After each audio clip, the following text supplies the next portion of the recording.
El estudiante de Praga, 1913, dirigida por Stellan Rye, es una de las joyas silenciosas y fundacionales del cine de terror europeo.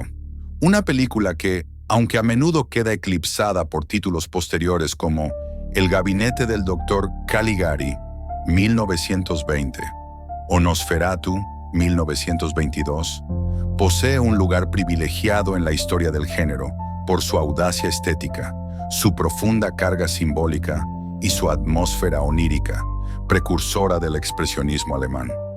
La historia sigue a Balduin, un joven estudiante pobre pero ambicioso que se enamora de una condesa.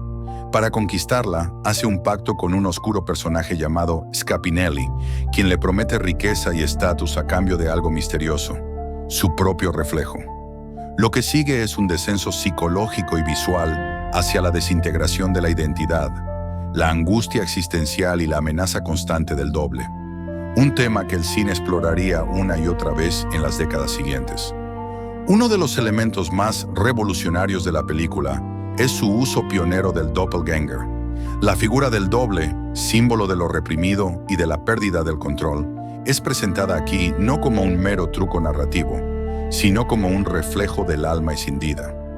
Esta representación, muy influida por la literatura romántica y fantástica alemana, como los cuentos de E.T.A. Hoffmann, será vital en la evolución del cine de terror psicológico. Además, Paul Wegener, quien interpreta al protagonista y también participó en la escritura del guión, sería años más tarde uno de los grandes rostros del expresionismo gracias a El Golem, 1920. Su Balduin es trágico y obsesivo, atrapado entre el deseo y el miedo, entre la apariencia y la verdad. La actuación, cargada de gestos y miradas intensas, se ajusta perfectamente al estilo mudo de la época, pero también transmite una fuerza casi moderna en su ambigüedad emocional. ¿Te está gustando este viaje al cine mudo? Si te apasiona descubrir los orígenes del terror y entender cómo se construyeron los cimientos del género, suscríbete al canal, dale like a este video y déjame tu opinión en los comentarios. Tu apoyo es esencial para que podamos seguir rescatando estas obras maestras olvidadas. Gracias. ¿Qué te parece si continuamos? Visualmente, El estudiante de Praga juega con la iluminación natural, los espejos, los planos profundos y los encuadres góticos para crear una atmósfera de extrañeza y melancolía. Hay una clara intención de explorar lo sobrenatural a través de lo psicológico, anticipando el giro introspectivo que tomaría el horror con el tiempo. La ciudad de Praga, con sus callejones antiguos y palacios decadentes, funciona casi como un personaje más, un espacio cargado de misterio, belleza espectral y amenaza latente. Cabe destacar que esta película fue también una respuesta artística a la situación sociopolítica de la Europa de principios del siglo XX. Aunque no lo hace explícitamente, hay una sensación de angustia, de pérdida de control y de destino trágico que se puede leer como reflejo del clima prebélico y del colapso inminente de los imperios centrales. Desde un punto de vista histórico, El estudiante de Praga representa uno de los primeros intentos serios del cine europeo por construir una obra de terror con una dimensión artística. No es solo una historia para asustar, sino una reflexión visual sobre la identidad, la ambición y el precio de nuestros deseos más ocultos. Su influencia se puede rastrear en toda una genealogía de filmes posteriores, desde El retrato de Dorian Gray hasta Black Swan, pasando por El Club de la Lucha y Enemy. Hoy, más de un siglo después de su estreno, sigue siendo una obra fascinante, no solo por lo que representó en su tiempo, sino por la forma en que anticipó muchos de los miedos modernos. La despersonalización, el vacío detrás del éxito y la sombra que todos llevamos dentro.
He lost himself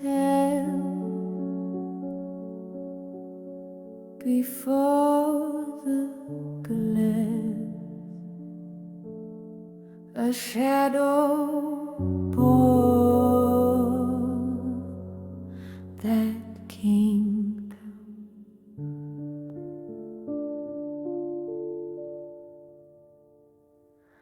The mirror has no soul tonight, just hollow walls and fading light.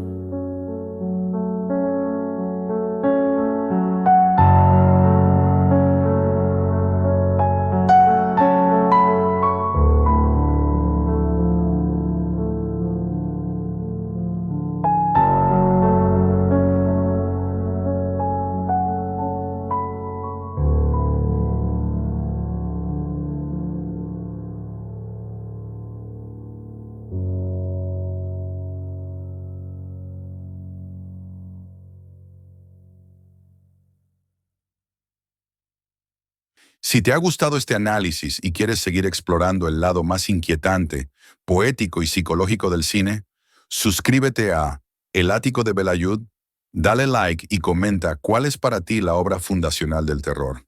Aquí seguimos desenterrando el pasado para entender nuestros miedos más profundos. Nos vemos en la próxima película.